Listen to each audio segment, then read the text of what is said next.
episode of the Crypto Gaming Institute podcast. My name is Ben Gothard, your host, and today we have the one, the only CEO of Touchhour and Nine Labs Arena, Mr. Ralph Laemmche. How you doing today, Ralph? I'm great. How are you, Ben? I am fantastic. So excited to dive in. Let's just hop into it. I would love to really hear your story and how you really got into gaming and crypto in the first place. Okay, I have to dial back a little bit there. When I was 11, my dad brought home Pong as a little TV hookup console. You could only really play one game on it, and that was it. I was so hooked on video games. I organized our own tournament, and had friends over and family, and there were always some tournaments going on the weekends with Pong. And funny enough, it was a one versus one initially that kickstarted it all, right? Pong was a one versus one game. And I'm very competitive. I was playing tennis at the time as a kid and competitively. And so I just stuck with it. And I got all the kind of consoles, home consoles that came out early on, and then home computers, and eventually switched to the PC. And I have been a hardcore gamer ever since. And when I finished school and they asked everybody in the class, what do you want to do for a living? I said, I want to do games. And the teacher looked at me and it's like, why would you don't want to do that? There's so many more interesting things you can do with computers, like database programming and all these things, right? And I'm like, nah, maybe not. And and I stick to gaming. And I was living in Germany at the time because I'm German originally, and yeah, the games industry just started really out having jobs in Germany, and there was one advertised at the time in a local games in a German games magazine, one of the early ones that we had. And yeah, I got my first job in the games industry in 1990 as a product manager for gaming, because the publisher, they could either hire a product manager and teach them about games, which makes no sense, or somebody who's really into gaming and then teach them product management, right? I came right there after university. I studied computer science and economic. And then, yeah, it took on from there. I have been in the games industry since 30 years now. And mostly I have been a creative producer. That means I've been running development studios. And I always was a creative force, like slash game designer behind it with the creative vision. And working for big publishers, you never really have the freedom to do the kind of games you want to do. You usually do, what kind of, they want to do and what kind of license they have. And, you can forge as much as, have wiggle space within it, but you're never fully free of doing what you really want. And as a passionate gamer, eventually, my wife pushed me and said, you got to do your own game. What are you waiting for? I'm not getting any younger. And I'm like, yeah, well, okay. We started it in 2015. We made the call. We're going to do this. It's a bit of a risky endeavor to start out on your own. But, we found our first angel investors in early 2016, set up the company in Canada, and then hired the first people and started production in January 2017, basically. And it's a passion project. It's PvP. It's one versus one, basically all the way 360 back where I started, right? But it's not anymore two sticks and a ball, but now it's really, we're using Unreal Engine, and we are pretty proud because Nine Labs Arena is actually the first game, as far as we are aware, that integrated NFTs on the Unreal Engine. And it's, the first generation blockchain games. A lot of them are still using Flash or 2D sprite games, but we are fully 3D. We are a competitive game with 1v1 PvP, and at the core, it's an RPG. So you have a character, you raise your character, and you pick your skills, and then there's crafting. And the way we wanted this is it's tailor made around an NFT based in-game economy, and we want to take the players in on the monetization of skins, because skins are a massive industry of their own in the gaming industry. If you look at Fortnite in their first year, I think they They crossed $1 billion within a year just selling skins, right? So instead of us making skins that we sell, we are putting NFTs out that are blueprints, right? And they are limited edition. So let's say there's a blueprint, there's only 9 of these blueprints.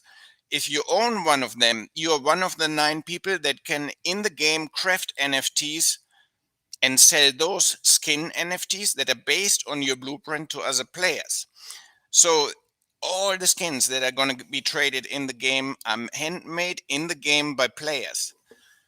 So that's a big thing. It's like, was at the time, we started in early 2017, like the first game really that thought about taking players in on the monetization of in-game skins. And now, then the next step for us was, the heritage of 1v1 PvP in the fantasy environment is MMORPGs, which I played since Ultima Online in 1997, right? And the core target audience, or the core gamer right now, is already in his early 30s, right? And MMORPG players, they are also that age and older on average. And we have done the resource gathering in so many games, we have done it over and over. And right now, everybody has a family, full-time job, and you don't have as much time anymore, right? So the idea of Oogie was born. And Oogie is the world's first cross-platform companion that works for you as a player 24/7. That means I tell my Oogie, go gather any kind of resource. Let's say send him mining, right? So your Oogie is now going to do the mining for the next 16 hours while you go to bed, or you go party with your friends, or you go out with your wife. Whatever you're going to do, in your Oogie is working in the game for you and doing all the resource gathering. Next time you have free time, you're at the game, he has all the resources ready for you. But then we're taking it a step further. We integrated a mobile app to the PC and console game, Nine Lives Arena.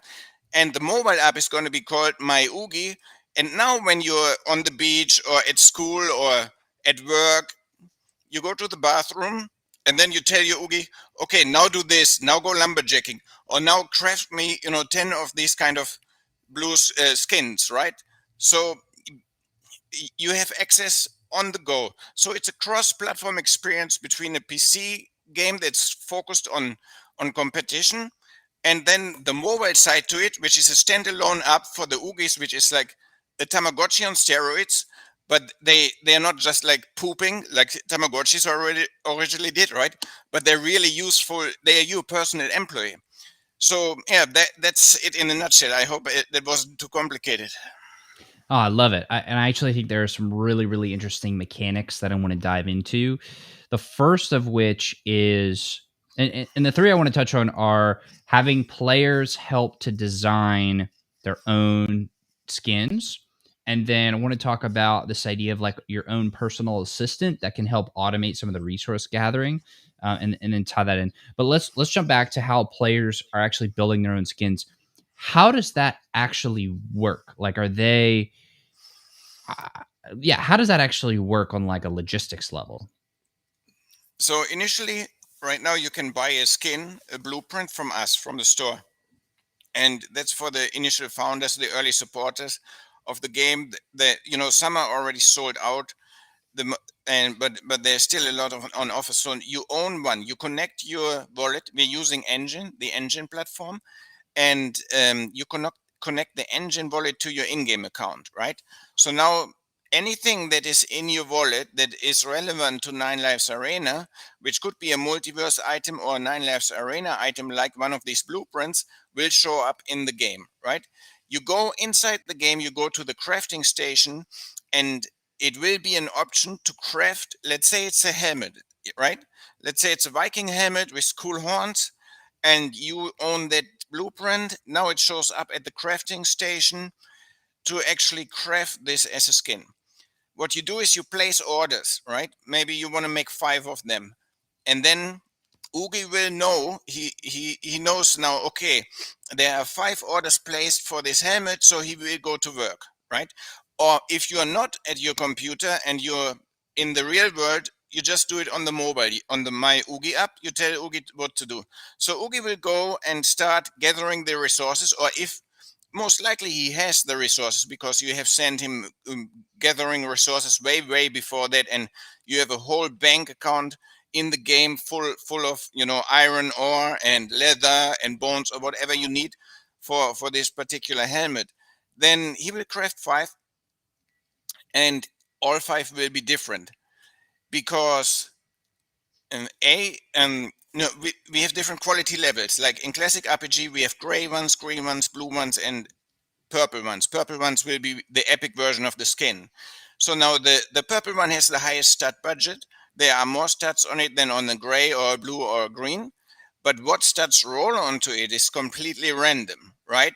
So you might have a really awkward combination of stats on this helmet, which doesn't make any sense because it's half mage, half melee oriented. But then again, there might be some players really after exactly that because they are making a hybrid character because we have no fixed classes in the game, right? So, but some let's say you have +8 physical crit chance on it, right? And +8 is the budget on it, or 8 stats is the budget. That's a very specific, specialized skin now because it has the highest possible addition to your melee crit chance on the item, which will be also a very rare roll, right? You can imagine not a lot of them will roll 8 times the same stat on it. So now you can put that on the marketplace for another player to buy, right? But at the same time, every player has the same possibility to craft these with the starter equipment, right? The starter blueprints everybody has can also roll 8 times that, right? But they won't look very cool because the base equipment is just not so pretty, right? Right. So it really is, they are vanity items, right? And you're going to look after the stats that you are after, and sometimes you will want to look good, right? And you look into your own toolbox of blueprints, and you don't have so cool outfits, but you're on this tournament that you take place, and there are cool YouTubers that Twitch about it, or Twitch streamers, and you want to look your best, right? Or you are actually a Twitch streamer showing off when you're fighting other players, and you want to look really good, right? So you might look on the marketplace, and then you, Ben, you just selling this kind of Viking helmet with +5 strength and +3 crit chance, and you're like, oh, that's a good start roll, and it looks really cool. I get that, and cost, I don't know, cost maybe $2 or something, right? And he buys it on the marketplace and uses it in the game. And you set your Oogie to build more. Oogie gives us resources, and every day or every few days you put a few of those onto the market, depending on the resource gathering that your Oogie does for you. But yeah, so everybody will be able to craft these, and those who don't spend money on blueprints are going to have a chance to have a rare blueprint drop from playing, because everybody gets loot playing the game. Even if you lose, you get loot, because otherwise it would be very demotivating. Same goes for leveling. You go into the trainings arena and you lose, you gain half a level. You win, you gain a level, right? So there's always progression, persistent progression, which is important, especially because we also have permadeath in the game, right? So it seems like an integral part of this is you're incentivizing people to play, because the more they play, either the better drops they get, or if they want to more buy into the blueprints, then they want to show off what they just crafted and built. And so it seems like at the end of the day, the loop ends in more play. Was that intentional? Like, how did you design the actual game loop, and the economy around these different Yeah, pieces? so it's a PvP game, right? But you have to have a balance, right? If you make a PvP game, it's only focused on PvP. It's a very one-sided coin, and you lack the kind of community around it. You need a balance, right? So the game has a lot to offer for those that don't really want to do PvP, right? But for those that do want a PvP, we also want the guys that are more into the crafting side and fishing and treasure hunting. I can get into that later, but there's a lot of other activities. They want to all try the arena, right? And we want to because a lot of people are shy initially, right? But when you incentivize them with a lot of bonuses they get for doing so, they might find out that it's actually something they enjoy, right? And we have the feedback already from our closed alpha test. We had people that said, well, I thought I only going to be a crafter in your game, because I'm usually very intimidated by PvP, but I started it and I'm enjoying it so much. So you have it that way too, right? And the rewards are, besides you level your character, there's resources that drop as arena loot.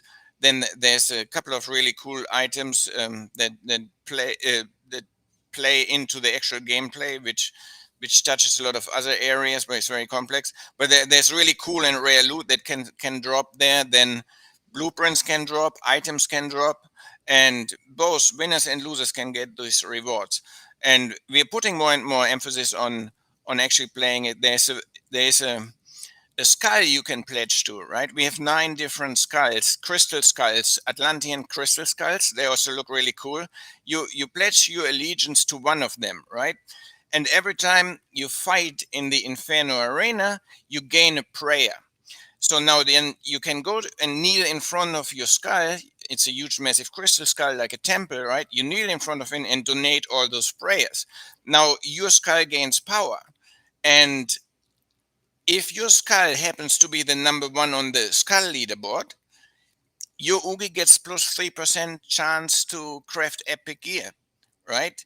So now there's an incentive also for everybody to take part, because you want to push your personal skull and help your guys that are supporting your skull to make it to number 1 or number 2 or number 3, because they give plus 1, plus 2, or plus 3% chance to epic gear crafting. So that's another one. So then there's another big one. In the Inferno arena, each time you lose a fight, you lose a life. But if you win, you get a victory, right? And the leaderboards, we play in seasons, the leaderboards are really how many victories do you get before you die, right? Final. Because you're not going to show up on the leaderboard unless you're dead. So you have to Right. die 9 times to get on the leaderboard, which is another motivator to keep playing the character. Otherwise, you won't show up on the leaderboard, right? So now when you're dead, you become a spirit. Now, the spirit is a very cool character because he hunts for lives. And whenever the spirit wins a fight, he gains a life. But if your spirit dies before he gains 9 lives back, he's gone for good. That's the permadeath, right? If, on the other hand, you manage to win 9 fights in a row, which is of course really hard, right? But if you manage to win 9 fights, he resurrects as an immortal, which is a very specific bloodline. And immortals have that same trait. They gain a life on a victory, and they lose a life. But unlike spirits, they don't die permanently when they lose one fight. So these can live in the arenas for a very, very long time, because you max out at 9 lives. You die twice, you're at 7. Then you win, you're back at 8. You win, you're back at 9. You lose 3, you're back to 7. You lose another 2, you're back to 4, right? And then you go up again. So, and because would be a bit unfair, this is a specific leaderboard they fight on. They fight against other immortals, right? So, and that's to really get there, you need to die a lot, and because you're not going to make it with your first spirit. But even though we have permadeath, there's a whole kind of game loop behind it, and death is basically just the beginning, because there's so much motivation once you're dead to actually gain lives back and to gain the immortal. And then there's other characters in there, like Black Phantoms, that a bit of like a nightmare for immortals. It's very complex, right? It's not like we just make a PvP and then you have a permadeath and it's a boring system. No, we have put a lot of time into it to craft it in a way so that there is a lot of motivation around going actually into the arena, right? And there's more to come in the future around that, but I can't give it all away. But yeah. Yes, we did put a lot of emphasis around the idea to motivate people as much as we can to go into the arena. So let's talk about this permadeath idea. If you reach that level, what happens? I mean, do you have to start all over, or like what happens at that point? Yeah, so you die 9 lives. You show up on the leaderboard. Let's say you're the best, right? Let's say you made 99 victories, which would be extremely good. But we had a player already, do that, so it's possible. And now you have a spirit, right? Right now, the spirit, as a spirit, you can cur on a special summoning platform, and you will enter the normal arena and fight other players, right? But this is during alpha. What we're building right now is something we call the Spirit Warrior Hunting Grounds. It's an open world environment which is huge compared to the initial island you start on, where all the other activities happen: the crafting, the interaction with Oogie, the treasure hunting, the fishing. So it's a real open world, and it's in a way it's going to be like a battle royale on steroids, because spirits are going to go. Oh, sorry.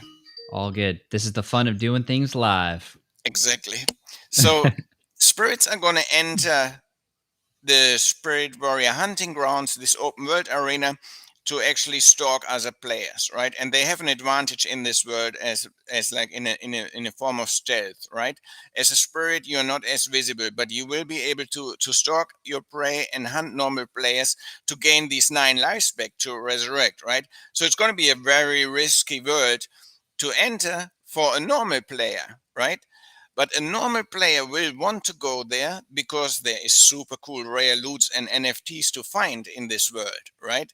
So you gotta get a certain resource to open up some sort of a Stargate to enter the Spirit Warrior Hunting Grounds as a normal player, right? So it costs a resource. While as a spirit, you can enter it for free. So yeah, and there's a downside when your character dies, because you become a spirit, but there's an upside because you can go for free into the Spirit Warrior Hunting Grounds and hunt other players. And when you succeed and you manage to gain 9 lives back, you become an immortal, which is probably the coolest looking character we have in the game right now. And as I said, they don't die easily because they gain lives back whenever they kill somebody else. But if you don't and you die again as a spirit, then what happens? If you die as a spirit at any point before you reached your 9 lives, the spirit is gone, and the character slot, you have 5, right? The character slot in which your character was and in which right now your spirit was is empty, and you can create a new character, and you get a statue for the character in your game that shows how many victories the character has, and he's there for you to show off. He will always be there unless you make another character in the future who gains more victories.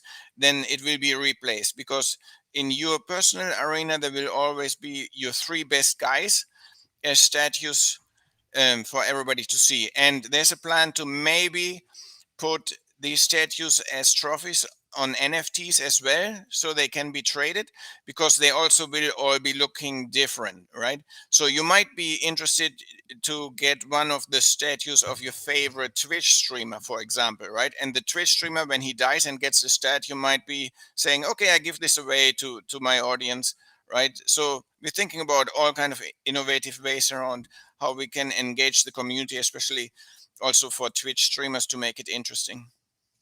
So let's talk a little bit more about the economy and how players are actually earning here. So I'm understanding the blueprint idea of some people are going to be farming for blueprints and then selling the blueprints, it seems, and other players are going to be buying the blueprints. That itself is an economy. And I totally understand the value there. You want to either gain better items or you want to look cooler or so on and so forth. So that makes sense to me. Um, are there other economic pieces in this economy, and what are they and how do they work? Yeah, so the blueprint is just the crafting recipe, right? You own the blueprint for the helmet, and now you can make unlimited skins based on it, right? Which I touched Mhm. on earlier. And the limitation here is the in-game resources that your Oogie gathers to craft these, right? So the player will craft based on those and actually sell the skins. He won't sell his blueprint, right? Because Right. the Okay. blueprint is his license. It's basically like a franchise store, right? As long Mm. as you own and hold the blueprint, you are one of the few people with the blueprint that can craft this specific skin and sell it to the marketplace.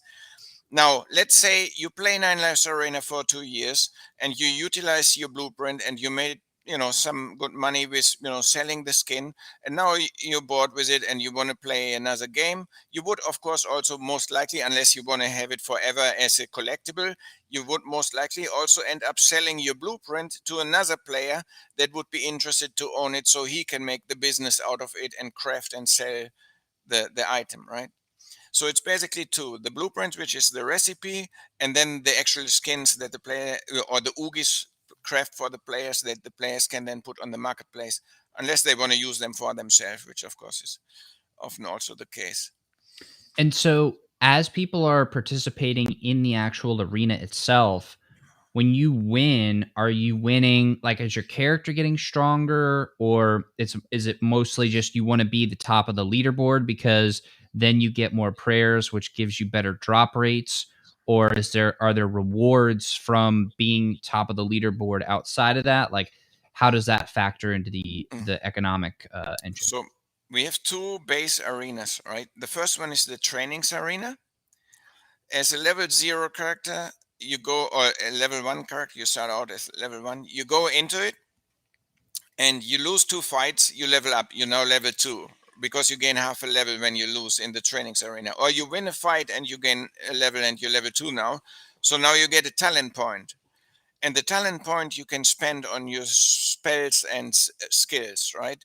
So the max level for your character is level 30. So unlike an MMO, where you spend 6 months or 3 months to max out your character to level whatever, and then spend another 3 months to max out your gear, and then you'll be ready to PvP at the top level. In Nine Lives Arena, depending how good you are, it takes you a few hours to max out your character, and then um, you equip the either in-game items or NFT based items. They are the same, right? It's just preference. If you don't have access to the cool looking gears, you will buy the NFT version if you want to look good that day or on that character. So, and then um, where was I? So you've equipped Yeah, yourself, you've yeah. leveled So, up, and so you're yeah, you level up to spend the talent points on skills and spells you choose at character creation, right? So you can choose whatever kind of combination. You can have healing spells or stealth or ranged combat ability spells, or you can have additional melee abilities. You could have shadow step, which teleports you behind the opponent, or you could have fireball, or you basically can choose six in total, right? 5 spells and 1 ability. On top of that, you choose a weapon art, right? So right now we have 200 swords, sword and shield. And next one will be 200 staff for the mages for having base range combat and archery to balance it out between melee and range combat. And then dual wield is next on the list. So basically, you tailor craft your character before you go in the arena. You choose all the spells and combos. Then, with every talent point from fighting in the trainings arena, you level up whatever spell you want to level up, right? You can max out 3 of the 6 if you wanted to put 10 points in all 3, right? Or you could put 5 in 6 of them, up to you. But in general, you have to really think about how you do it, because every point makes a big difference. If you put 5 into it, there will be a new ability on top of what your spell can do, right? And will change the gameplay. So if you put 10 points into a spell, it becomes really different and powerful. But at the same time, you're always going to have weaknesses in your character because you cannot max out all of them. So you have to really plan it. You want to gain all the talent points to max out the spells you think they are good. Then you enter the arenas. No, then you might want to enter the ranked arena, right? But only once you feel confident, because you play in the trainings arena, you encounter people, and they will puzzle you by what kind of cool combination of spells and skills they have, and then you're like, that's really smart. I want to try that on my next character, right? So because you have 5 character slots, you start a new character and you pick different spells and different weapon arts, and you start playing with that one, and it plays completely different to the other one you have, and you find out, man, I like this playstyle way better, and then you tailor make the next guy around that guy, right? Throw out one spell, put in another one, and basically you adjusting it to your liking until you have a character that you feel very confident and that you play very well with, and that's different for everybody, which is the beauty of the freedom of not having fixed classes, but let the player really do the tailor making of the classes. So you have, your spell and ability strategy, then you have the item strategy, what kind of stats you are after. Are you after life leech, after crit chance, after pure strength, or after intelligence, or these kind of things? And yeah, so there's different layers, just like you have in any kind of PvP game. Really, in League of Legends, there's different layers of how you customize your character, so everybody plays it a little bit different. You never face somebody that plays the character the same way, right? And for us, it's even more tailor-made because we have no base classes. That's interesting. So it really gives a lot more, it puts a lot more importance on the skill and the strategy behind it, which allows players to flex their own skill. And it's almost like a form of expression through the gameplay, from building up the strategy, testing it, training, so on and so forth. That's really interesting. So Yeah, it's called min-maxing, right? You're really min-maxing everything together into one powerful full character that you really identify with, and that then you play with that, and yeah, it's fun. You especially, when the community comes together and everybody plays a bit different, and seeing how some people really excel at certain things, it's amazing.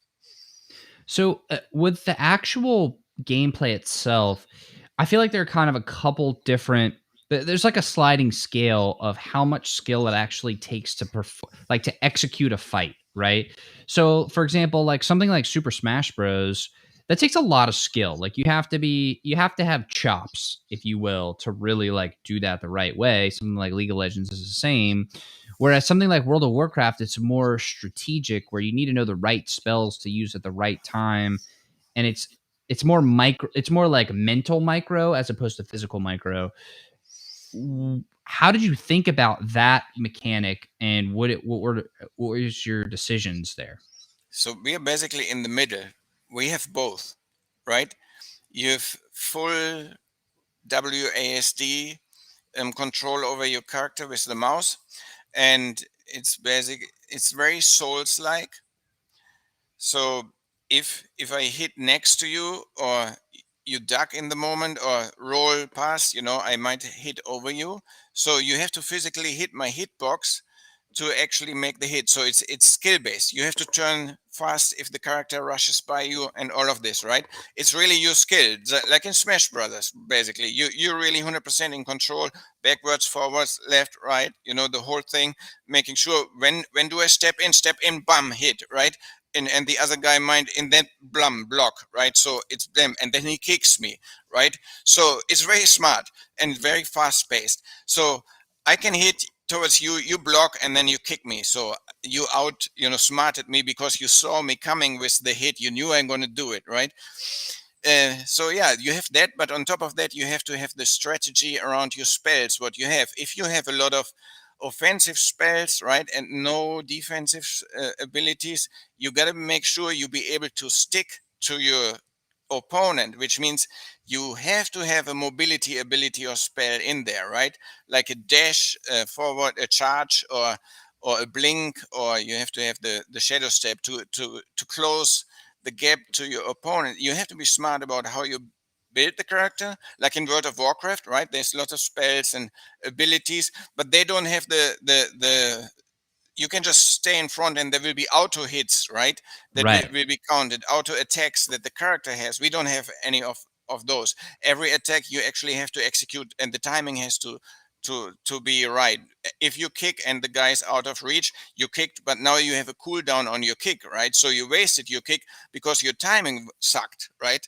So yeah, Well, that makes it interesting because it's not just like you sit there and you spam all your buttons and then it's just it really will create a skill gap between the players, which is what I think what you want in a yes, game because that enables people to actually have something to train for and to get better at absolutely. and to develop. That's so interesting. So okay, so I want to move kind of into this idea of the Oogie, and to me, it seems like a really interesting mechanic of let's kind of take a lot of the manual farming out of it if we want and give people the option of like, okay, well, I can be kind of using my phone to tell, to go harvest resources. And I still have to think about it and I have to harvest properly because there's always an opportunity cost. If I just stick on lumber, I won't have enough iron, so on and so forth. So you have to think about that and be planning it, but it enables you to then craft and build. So how did you come to this idea of let me almost have like this like companion type mechanic in there? What was really the decision making process or the thought process of how you got to that point? It's a combination of things. A, I have done too much resource gathering as a hardcore gamer myself, right? And I wanted a fun way to do it without, being the mega time sink for me myself. So, and initially, I wanted to do a mobile game in 2010, which was called Divine Touch, right? And it was centered around the idea of you are like a god, and you're touching this little creature, and he's living his life, and he's doing all kind of things, and you just guide him, touch him, and tell him what to do a little bit, give him guidance, basically. And of course, as a PvPer, I also had a system in there inspired by fighting other people's little creatures, but never got any funding for it because people didn't understand it, that you don't play yourself. And funny enough, years later, idle games popped up and made a big fuss, and we were basically, me and my partner, that wanted to do it a few years before. We couldn't sell it to any investors, and it take off big time. But it stuck with me, and when I did the PvP side and I was thinking about the resources, I thought, man, my initial idea, I can integrate it here, but in a really clever way, and do it different, right? So now, well, the core is for you as a gamer playing, which you didn't have in the mobile game. Now you have him as a helper, as a sidekick, right? Every Batman needs his Robin, and you have your little Oogie, and it kind of took off from there because it's a really cool idea. If you think about, one of the problem in online games is bots, right? So like, there are bots that basically play the game, and the new game from Amazon, New World, right now has a problem with phishing bots, right? So there are bots, players just run these bots, and they gather all these things, right? And the funny thing is, in 1998, 1999, when I was playing Ultima Online, you could macro, right, certain things in the game. So I wasn't at the game, but I had like a Coca-Cola on standing on a key, or early macro programs, right? So my character would just do things in a loop while I wasn't playing, but the game had to be running on, right?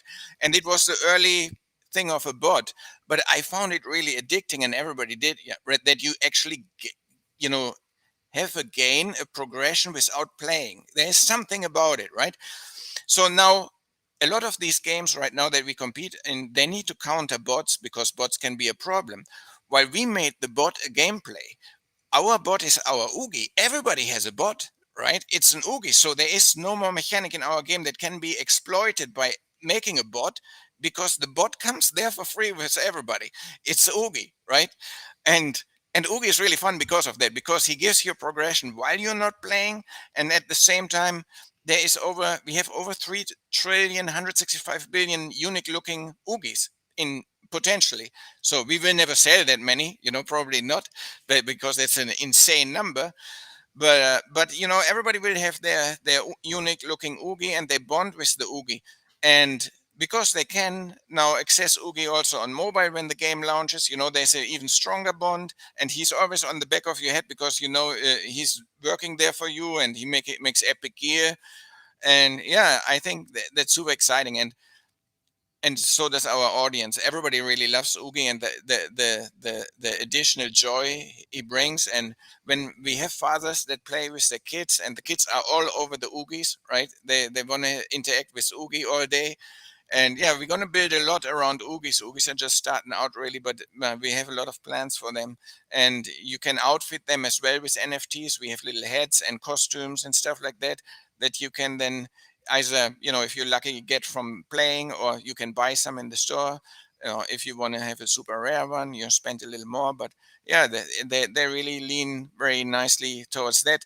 And Oogies level up, right? So your Oogie starts at level 1.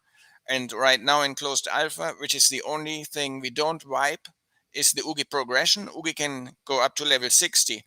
And the level 60 Oogie has a 10% chance to make an epic quality skin. So you want to have a high level Oogie. So we have a lot of people that level Oogies right now because they plan on, when the game launches, there will be some lazy guys. They don't want to level their Oogie for 6 months. So they're going to buy my Oogie for level 60 already, right? So they're leveling their Oogies, and then there will be an interesting market when the game launches around the early level 60 Oogies that are already there. But it takes some dedication. I mean, Oogie does his own thing. He works for you 16 hours. But it's also not for free, because you have to fish, because he needs food. He doesn't work without food, right?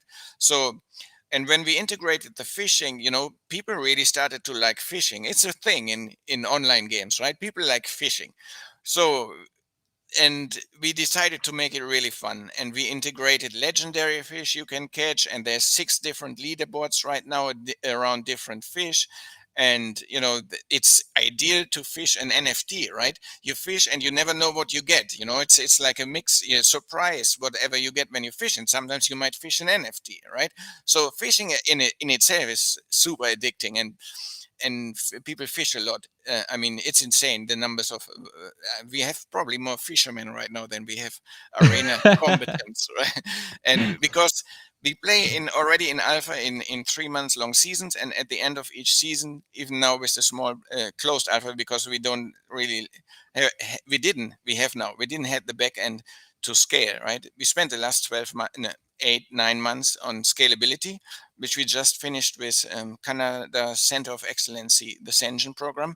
So now we are up to 100,000 easy, and we have a plan of action to have it scalable to 1 million players if needed, because you never know how these games can explode when we launch, right? And you don't want to crash and burn when there's peak times initially when the game is new.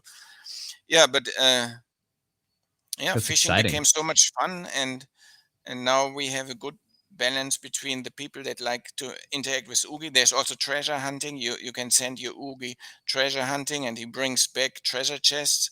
And usually it's good in-game resources, but there's also blueprints that he can bring home. And in the future, when the game launches, these treasure chests can also, if you're very lucky, there's different grades, also epic chests that you get the fishing maps from the treasure chest maps from fishing, right? Sometimes you get a blue map, sometimes a purple, and then you say, Oogie, go and find the treasure, right? Then Oogie goes and with the map and tries to find the treasure, and then next time you log in, he might have a map, or he failed, right? But and he gets better at that too. He levels up his treasure hunting skills. So, and then yeah, so there's a lot of excitement. You might get lucky when you fish. You might get lucky from loot in the arena. You might get lucky from a treasure box when you send Oogie treasure hunting. There are a lot of areas where it's really hooky and addictive to interact with and have fun. That's so interesting. And I totally could see a world where people are just obsessed over their Oogies, and they have like a ton of different skins. And then, they're going to want to eventually have them as like plush dolls that they can, have in their own Yes, house. I mean, that's just, I could see that we were going. already asked. We need dolls. We need Yeah, little action figures and plush. exactly. Yeah. Exactly. So, yeah, so I kind of want to scope out now and talk more about the metaverse as a whole, and really just get your take on like where we are in this whole thing, because it seems like we have a lot of hype around the space. We have a lot of big players that are starting to understand the opportunity. Maybe they're still a little hesitant to jump in, some are jumping in. But how early are we still in regards to the metaverse and crypto gaming? And when are we going to see truly mass adoption in your eyes? Well, we are basically at the Pong day of the metaverse, right? Going back to where the games industry started with Pong, and it's now the first time that something like that is possible to build, but we are still so far away from it because you see so many attempts at it, to do this, because everybody knows, there's so much potential, and it makes sense, over the next decades that we're going to merge into something like that. But there's a lot of early trials right now, learnings that everybody will take away from that, and eventually something great will come out of it. But there's so many different companies right now trying to make the metaverse, which is not really, I think, how it's going to go, that one of them succeeds and says, oh, this is the metaverse, and that's not going to happen like that overnight. Um, but we see the first things that are strong about it, right? Like, if you look at Engine, right, we're using our NFTs are based on Engine, because they make it easy for developers. They have SDKs for the Unreal Engine, like a C++ SDK for it, and they have one for Unity. So most game developers, they are not very good in blockchain programming, smart contracts, and all that. So it's very good and easy to have an SDK because you can focus on actual game development and use their tools. It's like middleware, just like we use Unreal instead of um, writing our own render engine, right?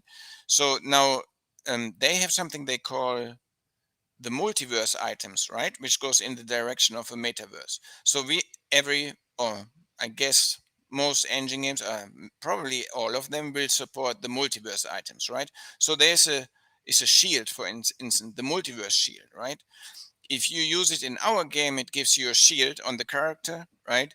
There's like other games, like sci-fi games, they give you a science fiction shield. But it's up to the game developers how they support it, right? So each game developer has to create their own assets. This is a big misconception of a lot of gamers out there. They think the actual asset, the 3D model or whatever, is stored in the NFT. That is not the case. And that wouldn't even work either, because every game uses a different engine. We can't use the animation systems or the 3D models of another game without us actually putting all the effort in on the back end to integrate it, right? So there is not magically overnight a shared ecosystem. That's not happening, because each game developer needs to handcraft whatever the NFT will represent in their world, right? So it's very expensive for a small indie team, for example, to take on a lot of items from another game so that they can be in their game, right? And that's money they could spend on building something they can monetize on, right? So if you had a game, I could support your NFTs, but it cost me a lot of money, but you would be the one monetizing on it, right? So they also, the first thing that happens is you have to talk between development studios and agree to a collaboration which goes both ways, right? I make one that you adopt, you make one that I adopt, right? And so we both monetize, but now we have something, two items already that are shared across two games. And that's the first step, right, into the metaverse, that people can bring items from one game to the other. And Engine did a nice first approach with their multiverse items, because we have a huge range of items, and they will work in a huge range of games, right now they're having an ecosystem they're building. They just announced, I think, 70 plus games, right? So if you own one of those, and then you can try all these games, and you will have an item that works in all of them. So that's exciting. That's one step, right? Then the future, of course, goes way beyond that. Then you want to really be able to jump between the games. The vision we have all from the Oasis, from Ready Player One, that you jump seamlessly from one game to the other, and that wouldn't also work without a huge collaborative effort between all these developers to make sure. And that would also probably happen across one engine first, right? So like Unreal, for example, they raised $1 billion to make their version of the metaverse. They have meta-humans. For them, it's easier because they have an ecosystem of tools. Then you're gonna have the all the Unreal games would have an easier time to interlink with each other, but still everybody programs their own soup, right? So our character wouldn't instantly work in another company's Unreal Engine game. That's just not how it works, because we use different animation tools and different, you name it, and they might have a completely different art style, and it just might be really awkward. And then the game design behind it, that's the biggest hurdle. You have to build a game design that really supports it all. So there's a lot of issues to solve before we have the oasis. It's a long way, but what is the most exciting thing, I think, for me is blockchain itself. If you saw Ready Player One, when they kill somebody or something and the coins fly onto this one character, and there was this persistent monetization in those worlds that you play, and we have that. We are here at the building blocks. Then we have what engine does. We're going to have items that work across these worlds, right? And then the next step will be you have game developers that collaborate beyond just these multiverse items, but they make a door, or in traditional way, Portal. portal, Hmm. a portal, and then they put the effort in on their back ends that you can jump with your character from one game to the other, basically, in a way. And then maybe we have the bigger guys, the bigger publishers, like Unreal, Epic Store. They make it on a bigger scale, and there's the indie version of it, with which might have more innovation happening, but not graphically beautiful and fluent. But it doesn't really matter. It's really all about the innovation and bringing all these ideas to life, and then eventually it will all merge at one point, in 50 years or 30 years, and then it becomes something really special. But we are at the birth of the metaverse, and it can happen now, and the inspiration was there for a long time, with all the books before Ready Player One. And yeah, I mean, it's super exciting. Blockchain is super exciting, and the metaverse, yeah, is there, but there's so much to grow and explore and build first with NFTs and blockchain for gaming, and giving gamers true item ownership. There's the other thing here. Right now, everybody's, of course, humans are afraid of what they don't know, right? The unknown is always like you fight it, right? So there's also some bad perception around gamers, around the NFTs, because Right. they don't know it yet, right?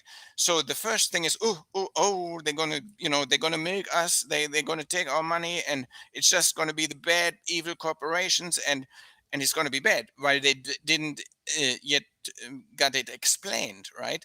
That actually, no, it's different. In the past, you bought a skin, and that money is gone. You can never, monetize on it. I bought a lot of skins all my life for all the games I really addicted. Let's say Elite Dangerous. I buy paint. I bought paint jobs for my spaceships, but when you stop playing that, then the money is gone. Once a gamer understood, he bought a skin that was an NFT, and when he moves on to the next game, he can actually sell it to another player, and he makes the money back.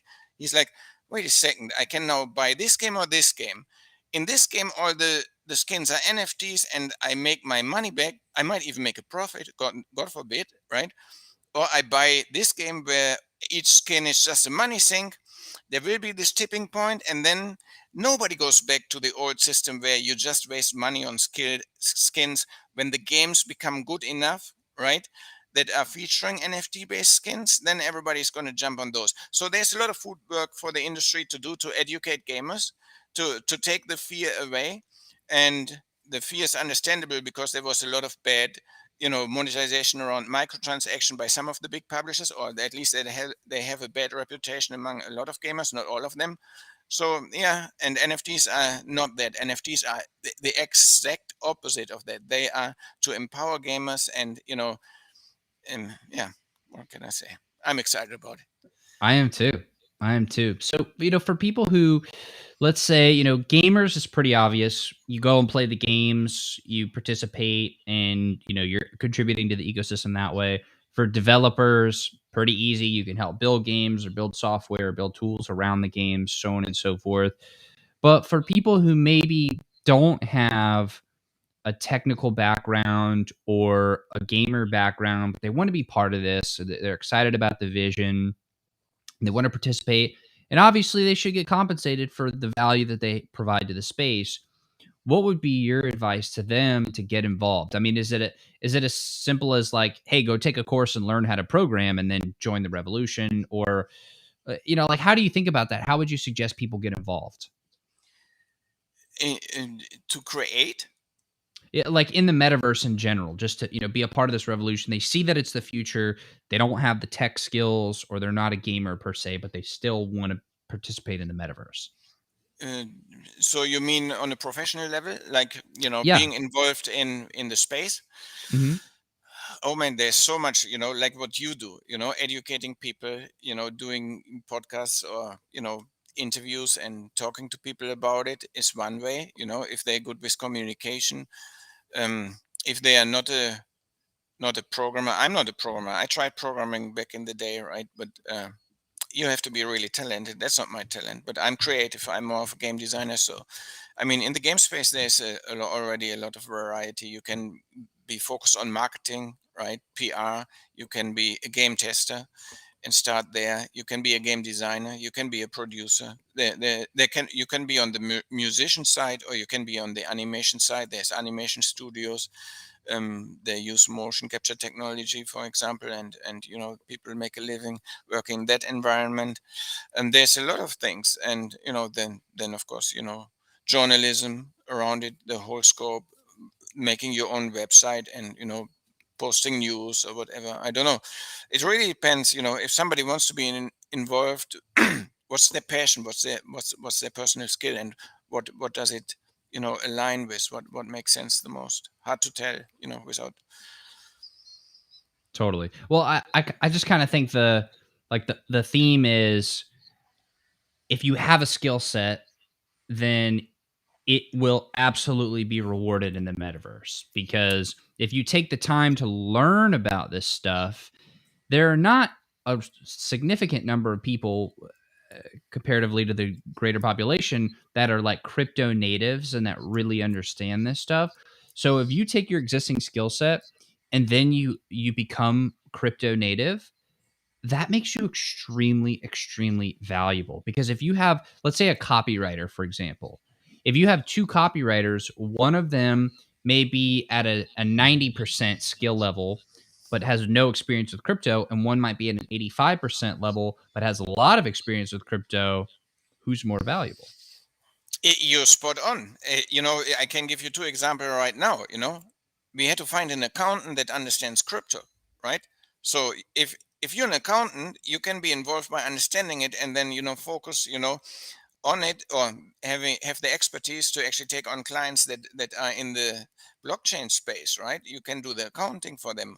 Then second one is lawyers, right?